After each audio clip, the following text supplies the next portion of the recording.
कांदा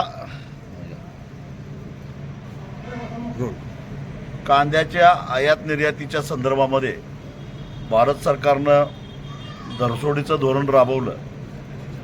कधी निर्यात शुल्क वाढवायचं, कधी निर्यातीवर बंदी घालायची, अशा प्रकारच्या माकडचेष्टा केल्यामुळं श्रीलंका, बांगलादेशसारखे आपले जे कायमस्वरूपी हक्काचे ग्राहक होते ते दुरावले होते.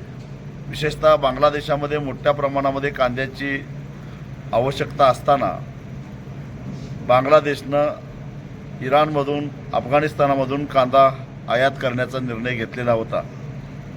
परंतु उशिरा का होईना बांगलादेशनं पुन्हा एकदा भारताकडून कांदा आयातीला परवानगी दिलेली आहे. या गोष्टीचं मी स्वागत करतो.